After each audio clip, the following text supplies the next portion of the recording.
Então, inicialmente me apresentando, né? Meu nome está Estampado, eu sou servidor do TCU desde 2009, sempre trabalho na parte de auditoria ligada à infraestrutura. Eu também trabalho como perito judicial, no que é minha área de formação, que é engenharia civil. Também trabalho como professor, e aí em ciclos de maior e menor trabalho, em docência, né, ligada à minha atividade no tribunal e também à minha atividade enquanto perito judicial.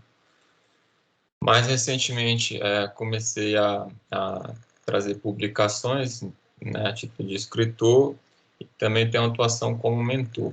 E dessas aqui dá mais trabalho e é mais gratificante, que eu sou pai de duas crianças de 3 anos e meio e 1 ano e meio. E no final dessa minha exposição, vocês vão entender o interessado maior e o propósito maior do que eu quero compartilhar aqui com os senhores. E a gente pode combinar, se vocês tiverem dúvidas, curiosidades, pode me interromper a qualquer momento. Então, qualquer motivação, né? Por que e não é só porque meu chefe também está aqui me ouvindo, mas ele sabe muito bem o trabalho das coisas que a gente tem, mas de onde que eu tirei motivação para encontrar na agenda um tempo para estruturar esse conhecimento, né? Quem já teve a oportunidade de passear no navio é um negócio muito bacana, né, que facilitou a vida em termos de turismo, em termos de comércio, um bocado. E sempre que a gente tem algum avanço, né, algo que beneficia o ser humano, a gente tem que lembrar desse raciocínio aqui do Paulo Virilio, né? Quando alguém inventa um navio, também inventa um naufrágio. Ou seja, tudo que vem para somar, porque o ser humano é meio, digamos, teimoso, né, ou muito criativo para o mal, e a gente também consegue dar um desfecho assim, não tão agradável. Então, a gente sempre tem que ficar atento, né? E esse raciocínio, ele também é bem antigo, né? Lá na mitologia grega, e tinha aquele personagem do Tântalo que ficava lá a vida inteira condenado a querer, né, tirar sua sede, comer determinados frutos, e quando ele chegava bem pertinho, tudo isso lhe era afastado. E a grande sacada é que a agonia, né, do Tântalo era que ele não precisava daquelas coisas que ele queria o tempo inteiro alcançar, né? E é por isso que na interpretação da mitologia, essas coisas, né, essa abundância de alimento e de água, se afastavam dele. E aí a gente tem que começar a fazer um exercício de ligar os pontos, né? E hoje, o que será que eu estou correndo atrás que eu não preciso tanto? E aí eu ainda fico agoniado em não ter essas coisas que eu estou almejando, às vezes, de uma forma um pouco irrefletida. Isso tudo tem a ver porque atrapalha a produtividade, né? Aí trazendo um pouco mais para perto da gente, né? 50 anos atrás, aí um estudo da academia, um psicólogo colocava algo assim, que eu tenho certeza que ele ficaria abismado se estivesse vivenciando o mundo hoje. A abundância de informações leva à escassez de alguma outra coisa, uma pobreza de atenção. Isso foi dito em 1971, né? Sem a proliferação de informações hoje que qualquer um tem ao alcance da mão com o celular.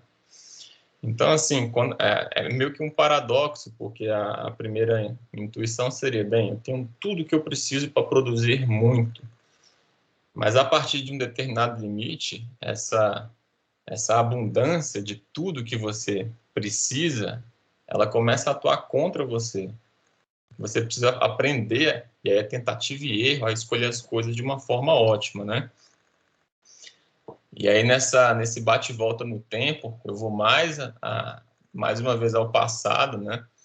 Porque a bem da verdade que eu quero compartilhar aqui com vocês diz respeito a dicas sobre a melhor gestão daquilo que eu vejo que é o nosso maior valor, que é o tempo, né? E aí o Sêneca já falava que o pessoal é frugal, né, para proteger as coisas, né, do ponto de vista material, mas quando se trata do tempo, e o ser humano ele é perdulário, né? Diante daquilo que mereceria a maior parcimônia. Então, a gente é meio desatento, não vê o tempo passando, ou não enxerga como ele poderia passar de uma forma melhor, né? E quando eu falo produtividade controlada, aí eu quero que cada um já vá fazendo um exercício, um experimento mental, que é controlada não só no sentido assim de eu ir ali apontando quantos segundos, minutos, horas eu gasto em cada atividade do meu trabalho, mas também no sentido de equilíbrio de vida, né? De você não ter uma produtividade descontrolada, no sentido de que, eventualmente, seus colegas de bar estão satisfeitos, mas a sua vida particular está destrambelhada. Ou seja, você tem uma bomba relógio no colo, né? Então, no sentido de autorregulação. Qual que é a nossa pretensão aqui? Fazer mais e melhor. Grosso modo é isso. Todo dia eu quero melhorar, ou tentar melhorar, nem que seja 0,01% do que eu faço, né?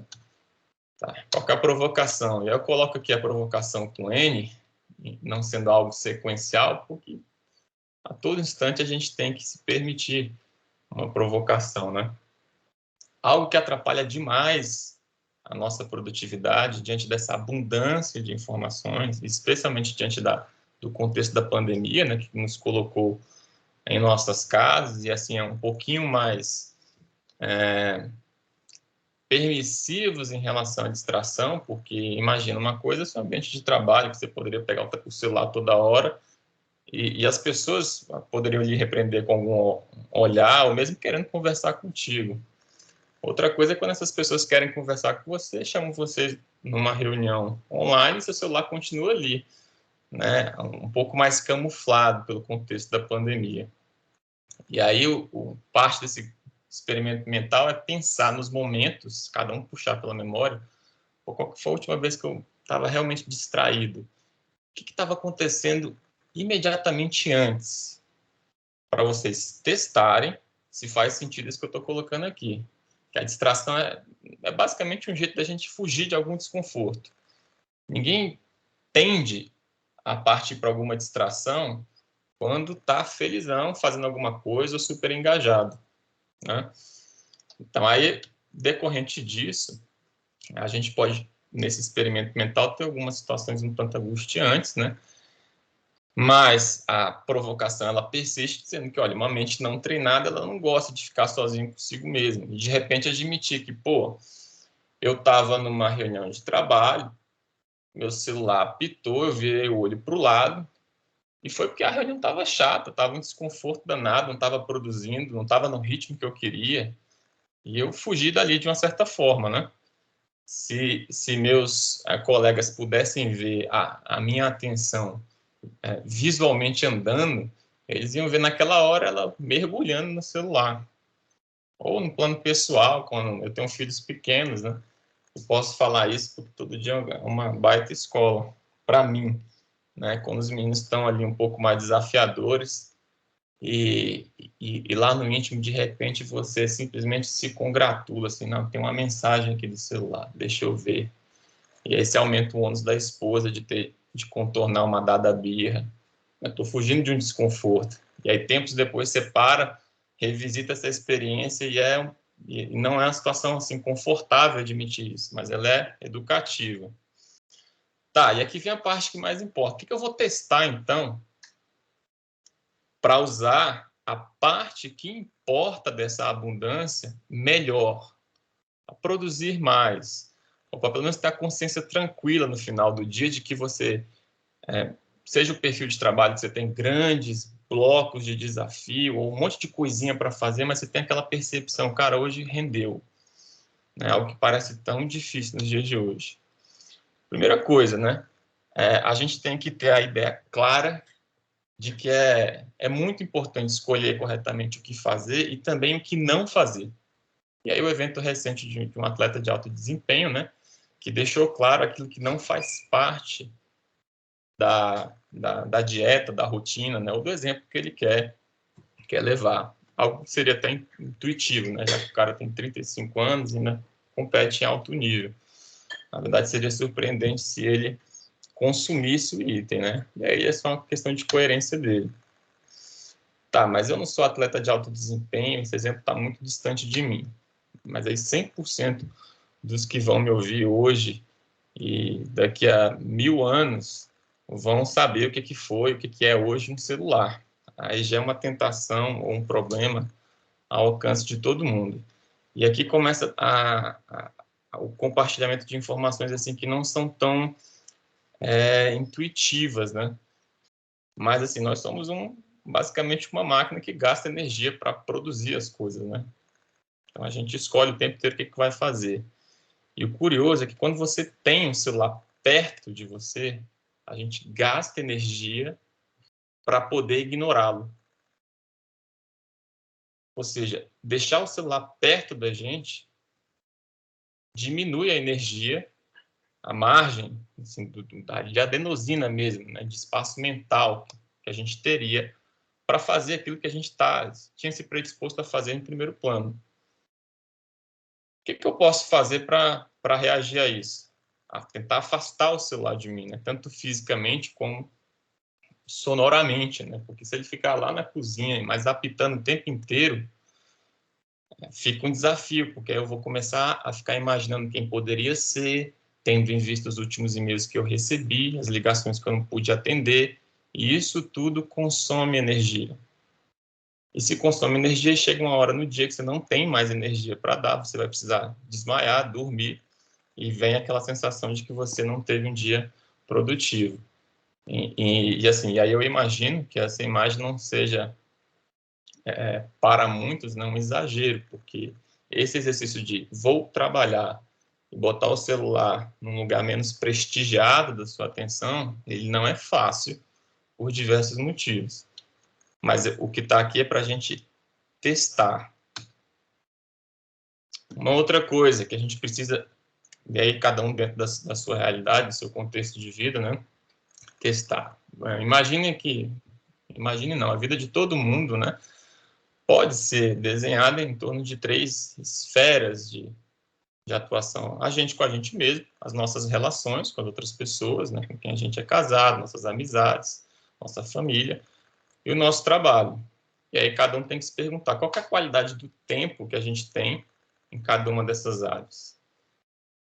E qual que é o tempo, né, aí quantitativamente falando, dentro das 24 horas do dia, de uma semana, dentro de um ano, que a gente destina a cada uma dessas áreas conforme os nossos valores. Aí essa avaliação é bem pessoal e tem a ver com aquilo que eu disse no início, de que, de repente, a qualidade do meu tempo e a quantidade do meu tempo depositado para o trabalho está muito grande, isso está bacana, porque um dos meus valores é agregar a sociedade, mas isso pode estar num nível que compromete as outras duas esferas. E aí você está no modo bomba-relógio, né? E isso aqui é um exercício de tentativa e erro quando você está nesse modo de bomba-relógio. No exemplo que eu dei, e amigos, né, ou você com você mesmo, pode chegar à conclusão de que eu preciso reequilibrar esses 3 círculos de atuação. O tempo inteiro a gente precisa revisitar isso. Tá. O que mais que eu quero propor a vocês testarem? E aqui tem uma ideia que, se a gente ler rápido, parece assim, totalmente batida, mas ela tem um detalhe assim que é crucial, que é a de time boxing, mas é que basicamente é de você encaixotar todo o seu tempo da agenda. Quando eu falo todo, é todo. No sentido de que, olha só, inclusive o tempo que alguns falariam, né, no passado, de ócio criativo, de vou planejar não fazer nada, né? E a ideia é o seguinte: quando você planeja um tempo X para ser desperdiçado, e a princípio aquilo não é um desperdício de tempo, porque você anteviu aquilo, né? De outro modo, qual que é uma consequência, né, dessa proposta da gente planejar, inclusive, o tempo a ser desperdiçado, né? Nessa circunstância, a gente só vai ter condições, naturalmente, né, de identificar uma distração se eu souber do que eu estou me distraindo, né? Ou seja, não teria na agenda, dentro dessa atividade, um espaço em branco, né, dentro daqueles 3 círculos, né?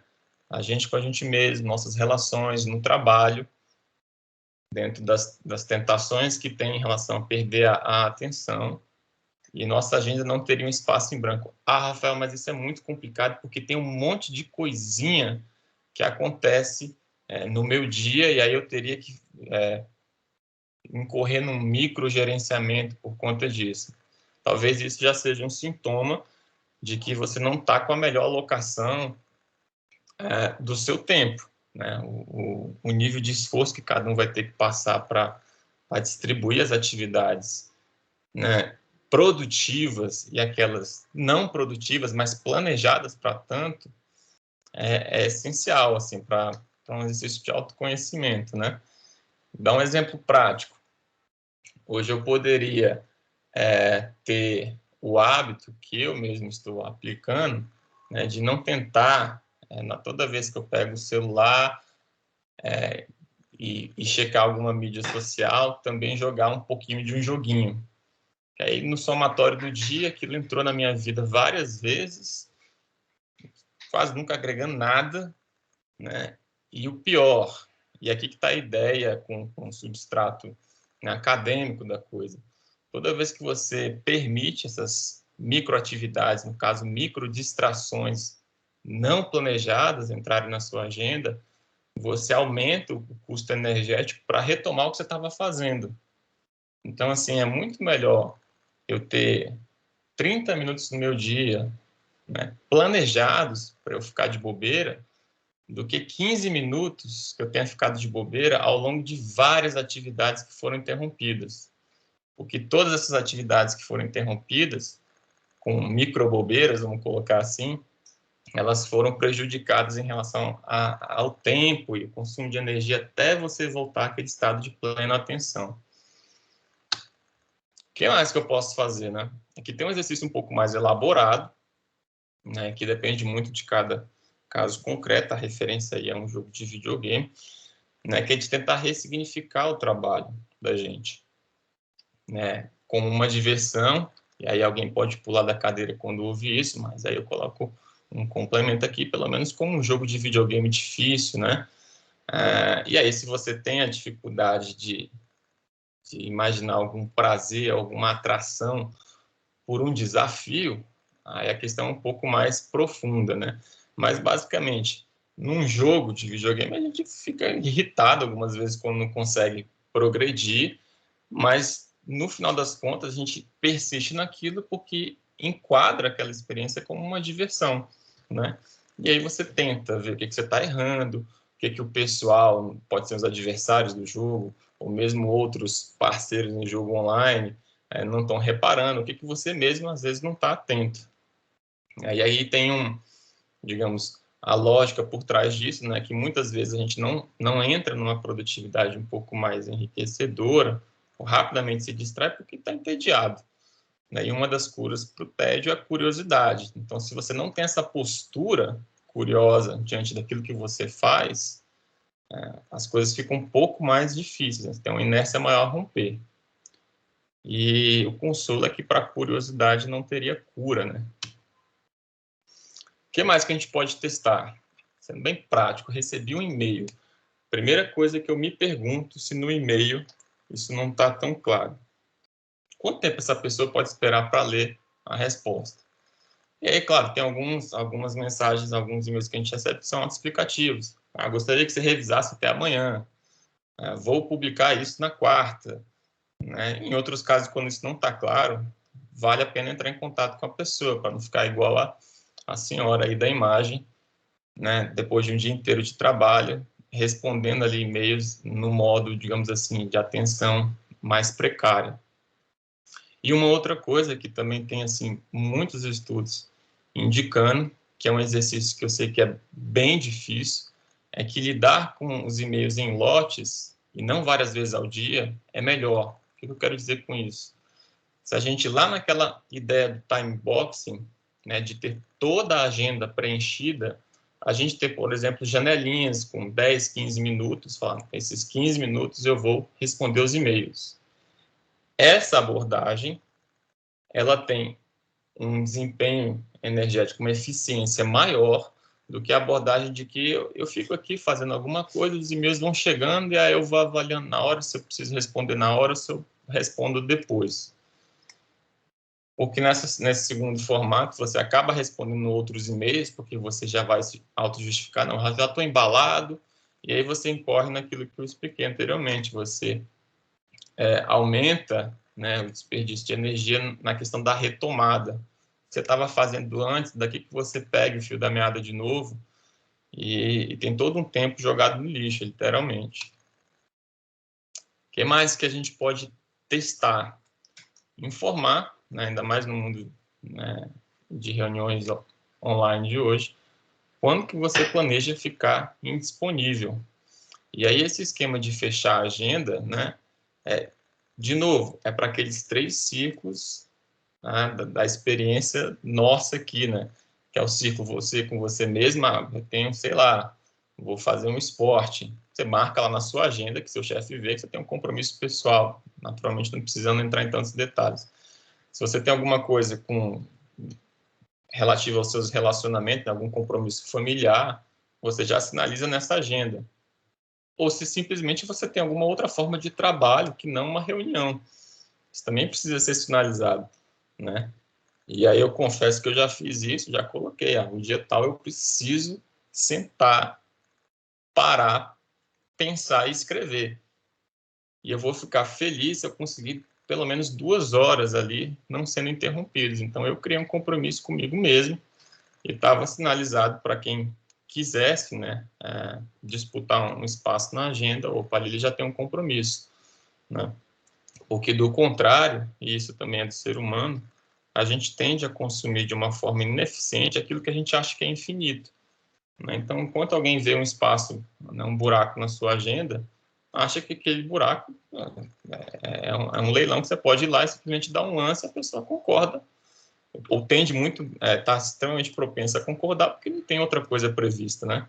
O que mais que a gente pode testar? E aí, falando ainda das reuniões, né? A ideia aqui é meio que aumentar, né, o custo para quem quer reunir-se com você. E também aumentar o seu custo quando você quer se reunir com outra pessoa, naturalmente. Como? Pautando o problema a ser discutido e tendo, assim, uma abertura, depois vocês vão entender a importância dessa abertura, para entender se a reunião é um tipo de reunião que, na verdade, é para confortar alguém diante de um problema difícil, para pensar junto, que não é o melhor caso, né? Ou se é simplesmente para decidir em cima de posições, né, técnicas, enfim, que já foram escancaradas de alguma medida. E aí, antes da reunião, para quem convida, e aí é por escrito, que é a sugestão desse teste, que a questão seja pautada. E que, inclusive, por escrito, quando eu falo breve resumo, é no máximo uma folha, já seja sinalizada as proposições para resolver aquele problema. E quem tiver interessado e for participar na reunião, já, inclusive, sinalize outras propostas, né, concordância com a anterior. E aí é o que consegue escrever em ali 2, 3 parágrafos. Não mais do que isso, porque, do contrário, ninguém vai participar de reunião, vai se auto-justificar, é mais fácil eu falar mesmo, né? E aí, escrevendo pouco e parando para escrever, podem acontecer algumas coisas também que têm respaldo de pesquisas, né, acadêmicas. Você pode perceber que aquela reunião nem era necessária, que você, de fato, conseguiu resolver a coisa colocando as ideias no papel. Você pode perceber que você precisa estudar um pouco mais aquela questão antes de convidar aquelas pessoas, né, para pensarem sobre aquele problema. Você pode perceber que, diante assim, da variedade, né, ou da distância entre as proposições trazidas pelos convidados, e a questão é polêmica, então, às vezes, aquela reunião de 1 hora é melhor ela ser quebrada em alguns encontros, né, espaçados no tempo. Ou você pode perceber isso tudo só durante a reunião, caso você abra mão de colocar isso por escrito no papel lá atrás, o que naturalmente é o pior dos casos. O que mais que a gente pode testar? Já que eu estou colocando aqui o celular como uma entidade ambivalente, né, que ajuda muita gente, mas também pode atrapalhar. Ah, Rafael, eu não consigo colocar o celular distante de mim, porque eu tenho um filho pequeno e ele pode, né, quebrar a perna a qualquer hora na escola. E isso me aflige muito. Ou porque eu tenho um pai doente, enfim, tem milhares de situações para isso. Tá, e aí, ainda assim, o que você pode fazer para quando você pegar o celular, você não se perder naquele buraco negro, né? E aqui uma dica bem prática é de que na tela inicial, ou na tela que você vai estar sujeito a pousar seu olhar com maior chance, você coloca apenas ferramentas básicas, né? Assim, coisas que realmente agregam utilidade, que vão resolver ali sua vida. Um Uber, um iFood, um Waze, aplicativos desse naipe.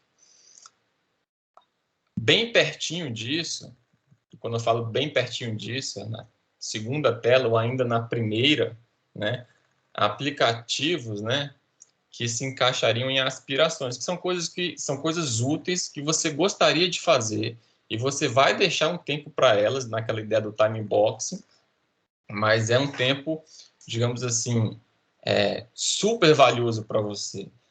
E aí tudo bem você bater o olho nesses aplicativos, porque você já sabe, você não vai sofrer de antemão, porque tem um tempinho reservado para isso, ou você está se esforçando para destinar um tempo, né? E aí o pessoal pode ter aplicativo para se exercitar, para meditar, para ouvir um livro, para ouvir um podcast. Eu dei algumas sugestões de nomes aí no slide.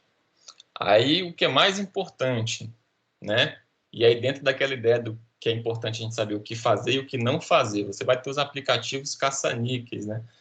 Aqueles que vão te atrapalhar na vida. Aqueles em que a chance de você clicar e não agregar valor para o seu dia é muito maior do que o contrário. O que você vai fazer com eles? Você vai apagar ou você vai esconder. E esconder é criar uma pasta, jogar essa pasta dentro de outra pasta. Na internet, se pesquisar como ocultar aplicativos ou colocar todo o encadeamento de senhas, né, coisas para dificultar mesmo o acesso, e tem várias alternativas, inclusive gratuitas para tanto. E aí eu dei os exemplos, basicamente, são as mídias sociais. Né? O que mais que a gente pode testar? E aqui do ponto de vista assim, da organização que cada um trabalha, né? E também, de novo, tentando trazer algo que tenha assim, um substrato de algo que foi pesquisado, né? Foram entabuladas pelo menos 4 fatores, né? Para diferenciar equipes que tinham êxito dentro dos seus compromissos de trabalho.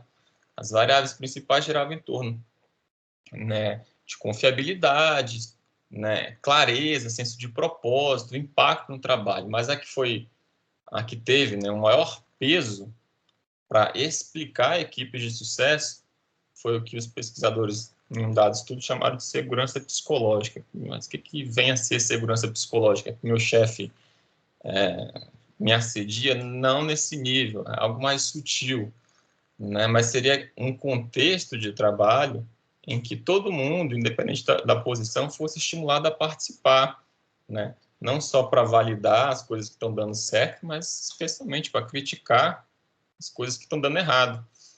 E aqueles que são líderes, o que eles podem fazer para incutir no próximo, né, nos liderados, esse mesmo comportamento? Mostrar uma postura curiosa, lembrando que não tem cura para curiosidade, e fazer muitas perguntas, porque isso acaba por ser uma sinalização, né, bem escancarada de que está todo mundo tentando aprender, todo mundo fazer o melhor.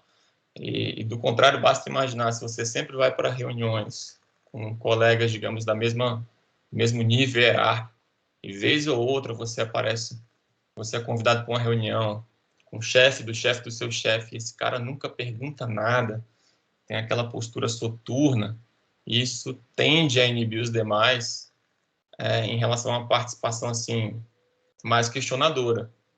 E o contrário também é fácil de intuir, né? Se você vai numa reunião que está o chefe do chefe do chefe, e o cara é o que mais levanta a mão, é o que mais faz pergunta, e o resto dos participantes acaba por ficar destravado, né?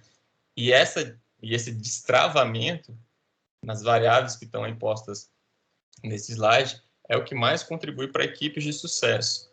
Lembrando que, lembrando não, mas ressalvando, né, ou compartilhando que nessa parte que foi estudada a título de experimento, é importante eu compartilhar com vocês não só o que o pessoal percebeu, os pesquisadores perceberam que explica o sucesso, mas também aquilo que eles tentaram checar se explicaria equipes de sucesso, né?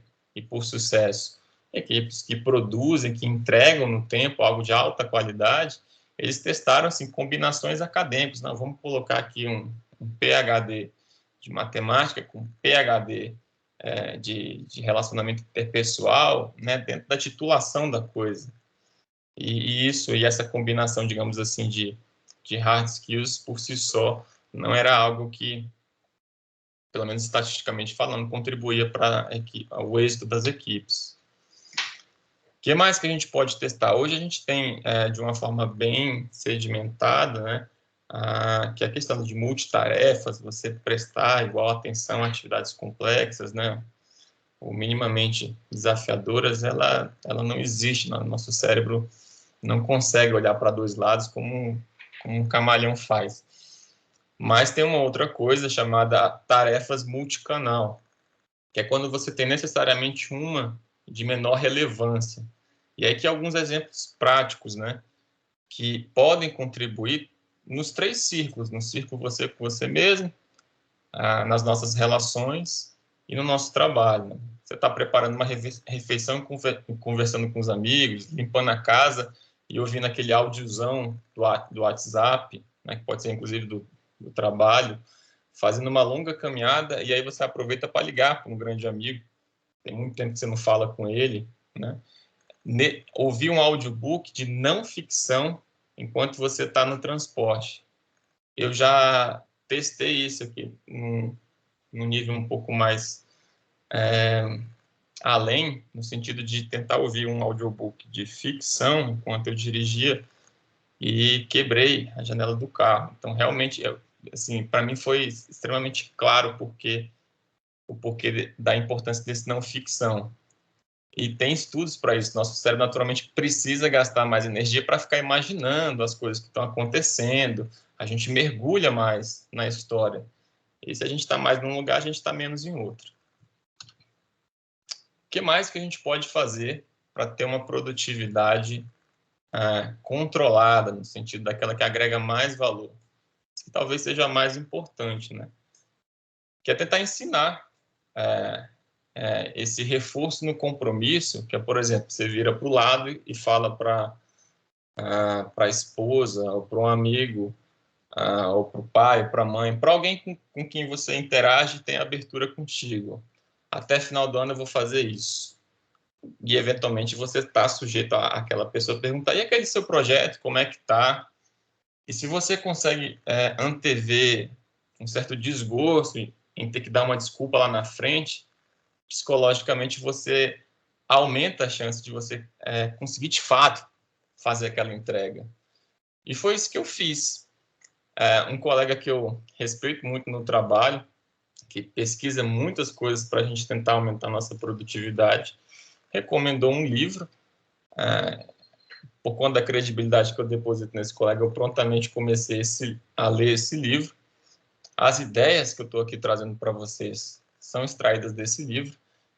Eu me prontifiquei a compartilhar algo na semana de produtividade, né? E aí me expondo ao risco de simplesmente não conseguir dar as caras aqui, né? Justamente para aumentar o custo afundado, ter que arrancar um tempo e compartilhar as coisas que eu achei que faziam sentido desse livro, e mesmo que eu ainda tenha muita dificuldade de implementar todos esses testes que eu acabei de falar com os senhores, né? Ou seja, foi o que eu fiz. O livro está aqui, do Nieval, chama Indistraível, né? E informação de pano de fundo que eu acho que seja importante, a primeira obra, que também foi um best-seller desse autor, foi ele ensinando como toda a parafernália das mídias sociais poderia literalmente aprisionar a gente. não fazer mais nada, ou seja, era meio que um manual de como tornar as pessoas improdutivas e as empresas, né, associadas a essas mídias sociais mais ricas.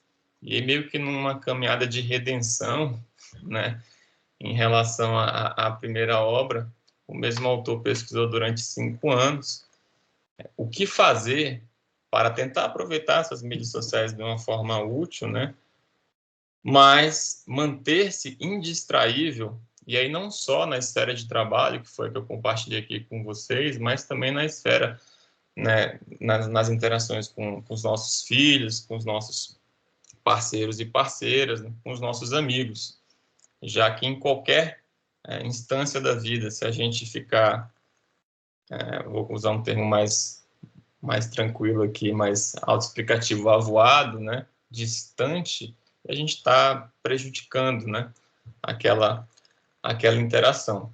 Então, aqui meus contatos, se alguém tiver alguma curiosidade, alguma pergunta, pode ficar à vontade, era isso que eu tinha para compartilhar com vocês.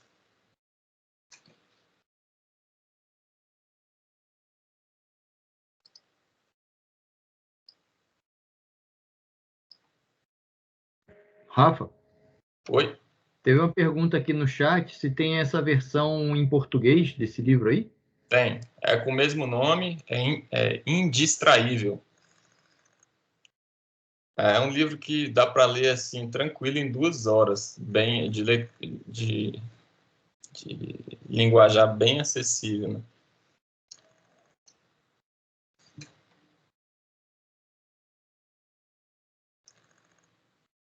Mais alguém?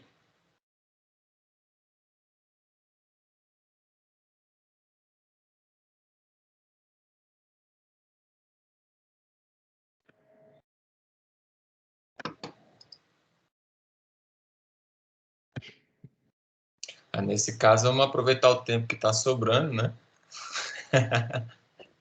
E produzir o que importa. Levantou a mão? Não, pô, já que tá todo mundo meio tímido, né? Eu vou usar a sua lição aí de que, né, se ninguém pergunta nada, as pessoas ficam inibidas, né? Eu vou começar a perguntar. Sim. Além de se tem um livro em português, né? Cara, muito legal aí, parabéns aí pela apresentação. Eu acho, agora no final entendi mais ainda, né, o fato de você estar com tantas atividades e ainda assim se dispor a fazer essa apresentação para o pessoal, né? Então é porque você leu o livro e o livro te forçou, né, de certa maneira, Eu meio que fiquei presa. se comprometeu, né? Fez um pré-compromisso consigo mesmo de falar alguma coisa, né? Mas é isso, Rafa. Assim, talvez a gente refletir um pouco até, descendo um pouquinho mais, aprofundando um pouco mais, né, sobre essa questão que você colocou da segurança psicológica, né? Como é que os líderes podem ajudar, né? Que seria, pelo que eu entendi, a segurança psicológica seria uma forma de expressar, deixar as pessoas expressar a sua opinião, é, é, ajuda, né, as pessoas a se sentirem produtivas, engajadas e tal, né? E que Isso. os líderes teriam que ser um exemplo de curiosidade, né? E fazer muitas perguntas. Mas tem aquelas situações em que às vezes você está fazendo uma reunião com o chefe ou com o líder e que a pergunta é uma pergunta que não traduz o fato dele estar prestando atenção, mas sim talvez uma maneira às vezes de estar jogando para você uma responsabilidade, por exemplo, né? Você está lá apresentando e o cara, em vez de perguntar alguma coisa sobre a apresentação, algum detalhe daquilo que você está falando, né? Mostrando que está tendo atenção, ele pergunta uma outra coisa que não tem nada a ver, ou pior, né? Pergunta, tá bom, se você estivesse no meu lugar, o que você faria, né? Então, não Uhum. sei se você tem algum exemplo assim desse tipo de pergunta que incita a curiosidade, né? Se é mais ou menos nessa linha aí de. Essa parte particular, eu fui nas referências do livro, né, que tá tudo bem documentado, assim, de fato foi uma pesquisa bem assim, extensa, né, e o que é explicado lá, eu li algumas partes dos artigos, né, e o que é explicado, bem brevemente falando, é que, naturalmente, as perguntas, na essência delas, né, quando os líderes estão perguntando, tem que demonstrar que o cara, primeiro, é um ser humano que pode ter dúvidas, e segundo, que ele estava prestando atenção no que você estava falando. E aí, que parece óbvio, mas a gente sabe que acontece tanto na esfera pública como privada, né? Perguntas assim, que, cara, o cara sempre pergunta, mas é sempre uma coisa que eu acabei de falar. Então, não é porque o cara estava prestando atenção, né? Uma outra coisa que também chamou minha atenção foi que você tem meio que um trade-off, né? Assim, uma gangorra, vai. Porque muitas das reuniões, aí falando da pauta das reuniões, elas são convocadas meio que para diminuir a insegurança técnica de outras pessoas. E o problema não está nesse tipo de reunião por si só. O problema está em não revelar de antemão esse propósito. Porque aí você vai conversar com a pessoa achando que é para deliberar, e aí no meio da reunião você percebe né, aquela postura mais evasiva, divagando, e aí por isso essa obrigação de colocar no papel antes, porque aí seria uma forma desse risco ser mitigado, entende?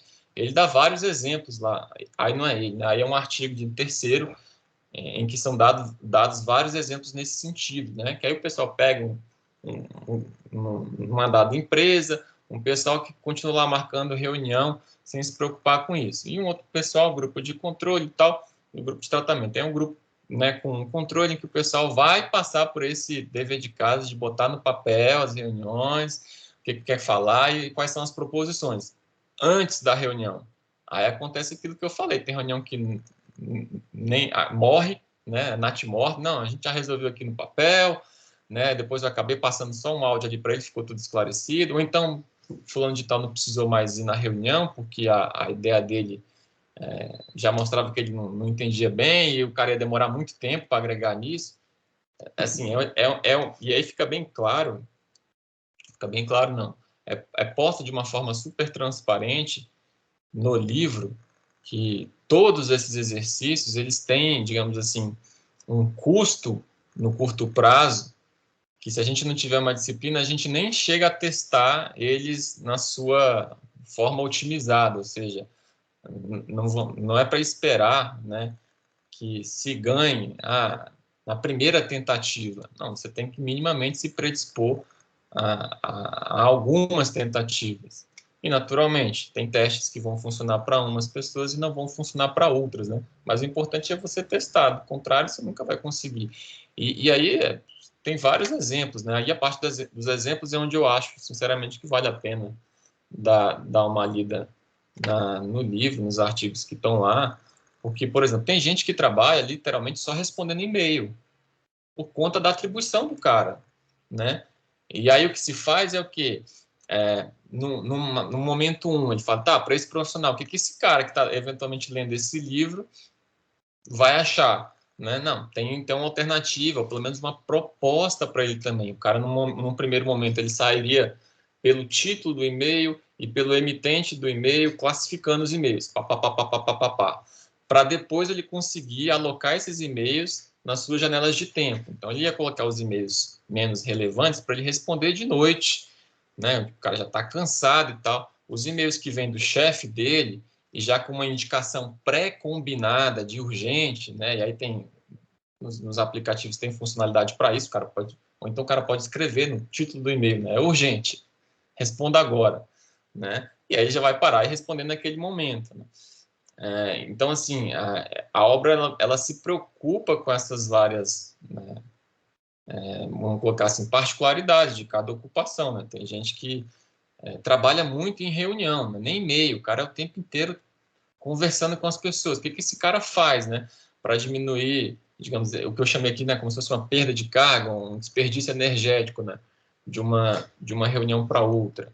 Eu trouxe aqui, né, da forma mais resumida possível, né, o que eu acho que ficou claro, o que eu chamaria assim, de macro teste, né, pelo menos a intuição dentro de cada teste. Aí eu estou testando, né, claro que o fato de ter filho pequeno, ele coloca no livro lá, super difícil, né, e o cara também tem uma filha, acho que tá com 9, 10 anos, ele falou, e a minha filha que tem hoje 9, 10 anos, eu sei, seria muito mais difícil de testar isso tudo se ela tivesse 6 meses, porque naturalmente você não consegue negociar com algumas circunstâncias que ocorre com um bebê, né? Às vezes está na sua vez de cuidar, coisa e tal.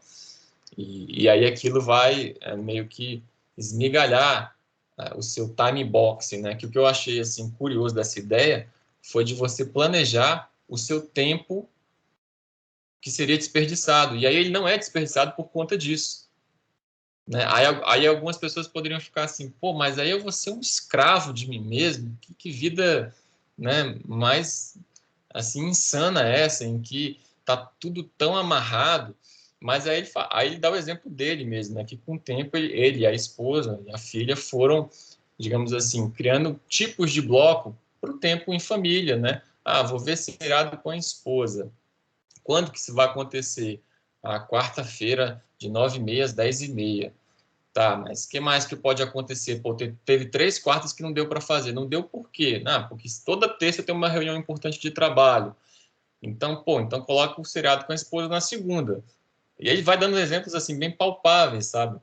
Né, do que a gente pode fazer para ver a vantagem da sua agenda não ter espaços em branco. Esse é o ponto.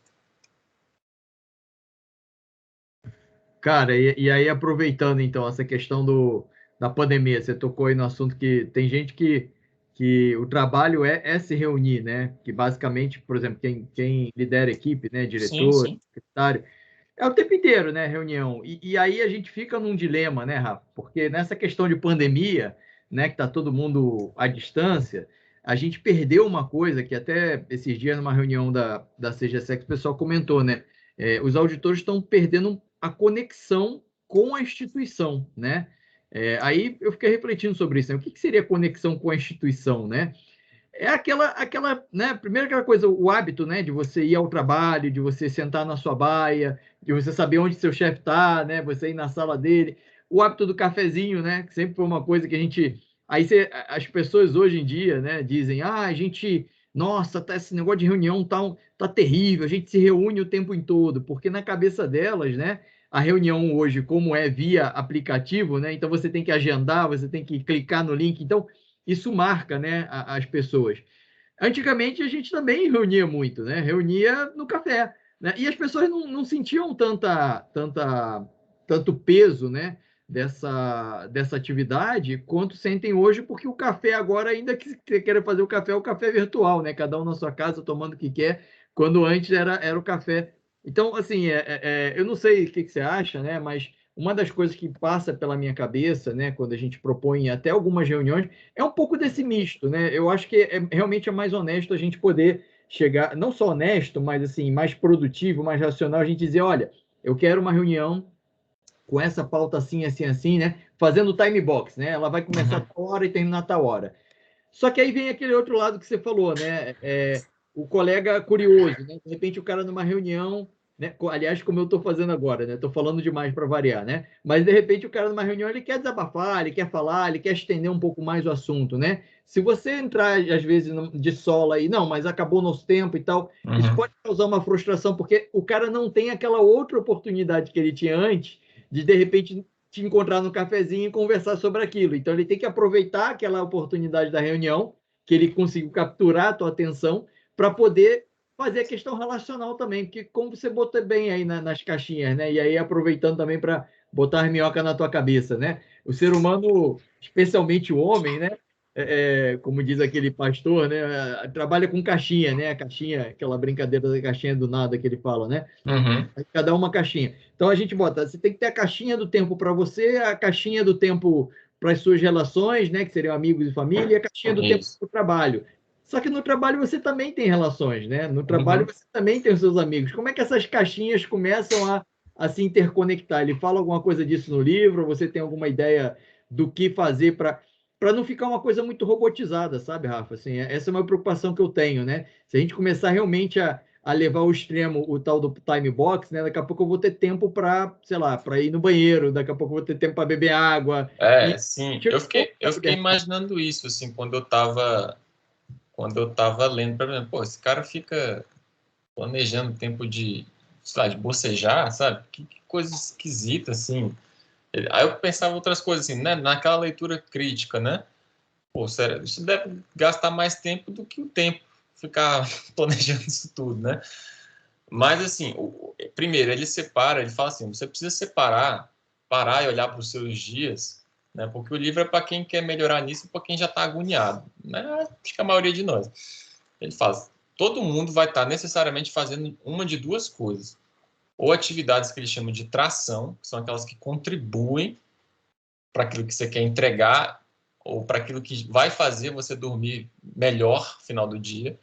E todo mundo, se não estiver fazendo isso, está fazendo atividades que são de atrito, ou que não contribuem, né, para essa tração. E aí você precisa saber separá-las. E o lance da coisa, né, porque ele fala, né, não é questão do time boxing para essas micro, né, atividades, mas é para você deixar um espaço para elas na sua agenda, para elas não ficarem diluídas nas outras, porque quando elas entram no meio do seu trabalho, das atividades de tração, daqui que você pegue no ritmo de novo, e sempre vai ser pior. Você não vai alcançar uma determinada ideia, né? Esse é o ponto. Por exemplo, o que você encaixou aí, né? É o que você mencionou, dessas reuniões em que uma pessoa de repente vai estar ali desabafando e tal. A meu ver, aí é uma interpretação que eu estou fazendo, tá? Isso poderia ser encaixado como uma atividade de tração, né? Assim, o cara que está abrindo o coração por conta de alguma coisa técnica ou de relacionamento na empresa, né? E aquele que está ouvindo, né? E aí ouvindo, prestando atenção, estão os dois imbuídos de no final chegar a um momento melhor. Isso é muito distante do cara que, não, eu vou ali no cafezinho agora conversar borrachinha, para dar uma esparecida, esticar as pernas, né, conversar com um colega que é, sei lá, é vascaíno, para dar uma zoada, coisas assim, entendeu? Você percebe? Aí eu preciso ter um tempo para isso. Aí, no mundo pré-pandêmico, eu lembro, né, no meu ambiente de trabalho físico, né, que o pessoal levantava e perguntava, e aí, cafezinho? Porque estava com fome, a gente é, né, ser humano, e já era hora que a gente ia fazer aquilo que eu também falei de atividades multicanal. Você come alguma coisa, toma um cafezinho e está conversando com alguém, né? Você alia duas coisas que são combináveis, né? Não é ser multitarefas, o livro chama de multicanal. E aí você tem, de certa forma, tinha, né, um time box, assim, que todo mundo já sabia, né, qual que era a regra do jogo, era por volta de 4 horas, e era uma pontualidade, assim, bem marcante, né? O pessoal almoçava muito cedo, então 4 horas já estava morto de fome, né? E abria o restaurante 4 horas, então 4 horas alguém já levantava e arrastava os demais. Ou seja, no time box de cada um, por mais que ninguém tivesse um calendário com isso, lá estaria escrito 4 a 4h30, lanche, conversa com os colegas, entendeu? E aí ninguém ia chegar e chamar a gente para uma reunião entre 4 e 4h30, a não ser que fosse alguma coisa urgente, naturalmente, né? Essa o foco, assim, eu achei mais curioso, sabe? Porque eu fiquei mais instigado para testar. Tá tudo bem, eu vou aqui me permitir colocar na minha agenda tempo de tração e tempo daquilo que é distração, né? Para ver se no final de algumas semanas eu tenho aquela percepção, não rendeu mais. Rendeu mais porque ao invés de pegar o celular e ficar vendo joguinho entre um trabalho e outro, eu falei, não, de noite, sei lá, quando eu tiver já para cair de sono, eu fico ali e brinco 10 minutos no celular, se for o caso, entendeu? A ideia, acho que a principal ideia do livro é essa. E assim, ele também tem vários outros capítulos falando só da parte, assim, vida conjugal e vida com os filhos, né? Esse mesmo conceito de ser indistraível. Que aí eu acho que agrega até mais valor, porque são círculos mais importantes do que o círculo de trabalho, né? Sim, cara. E você falou aí dos caça-níqueis, né? Acho que é importante, né, a gente trocar uma ideia sobre isso também. Porque, cara, as pessoas têm esse sentimento que eu tenho que as pessoas têm um pouco de receio de atacar a mídia social, né? As redes sociais, né? Todo mundo hoje, não, temos que estar conectados, né? Alguns exageram, temos que estar online o tempo inteiro, né? E eu acho que é uma das primeiras palestras que eu vejo, né? Que a gente fala abertamente, ó, tem coisa aqui que é caça-níquel, né? Que é Twitter, Facebook, Instagram. Não, e olha só que curioso, Rafael, no capítulo do livro que ele fala explicitamente sobre isso, não são ideias originalmente dele, são de outros pesquisadores. E o mais curioso, parte desses pesquisadores sondou CEOs de empresas como o Slack, que é uma mídia social. E até o último slide que eu esqueci de passar, mas assim, tá na fachada da empresa, né, do Slack, que é como se fosse um WhatsApp, que você conversa em cada uma de canais diferentes, né? O lema dessa empresa é trabalhe duro e volte para casa. E eles têm um pré-compromisso, tipo, pega mal na cultura organizacional deles e responder e-mail de noite. Porque qual que é a lógica? Você não está seguindo o lema. Você não trabalhou duro quanto deveria durante o dia. Tu está precisando responder alguma coisa à noite, entendeu?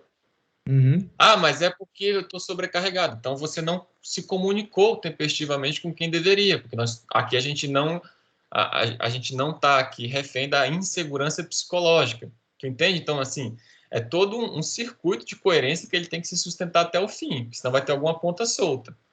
Mas, de fato, tem depoimento de pessoal que trabalha, né, lá na Slack no livro, falando, não, aqui, final de semana, o celular tem um combinado, que é só, tipo, se a pessoa tal me mandar uma mensagem tal, que eu sei que é alguma coisa urgente. Do contrário, aí eles criam até aplicativos para não atender, sabe? O celular de dadas pessoas. Porque aí isso meio que aumenta o incentivo, né, para quando a pessoa entra na empresa, aí ela vai trabalhar. Porque ela consegue visualizar, entende que a ideia é a mesma, ela consegue visualizar que quando ela sair daquela caixa do trabalho, ela vai estar na caixa família e amigos. E só naquela caixa. As caixas não vão ficar uma atrapalhando a outra, entendeu? E aí você atende a ligação do chefe e tal, que foi algo assim que eu fiquei pensando, rapaz, acho que faz sentido. Aí você atende a ligação do chefe, aí seu filho já estava lá, aí você estava brincando com ele, você já nem sabe que você estava brincando com ele. Aí você pensa, pô, se pudesse ser diferente, será que a brincadeira ia ser melhor? Seria. Aí você tem que perguntar, tá, tem como eu colocar de antemão aquele tempo, brincar com meu filho? Entende? E o contrário também, por sinalizar para o meu filho, filho, agora não dá, agora é papai trabalhando, né?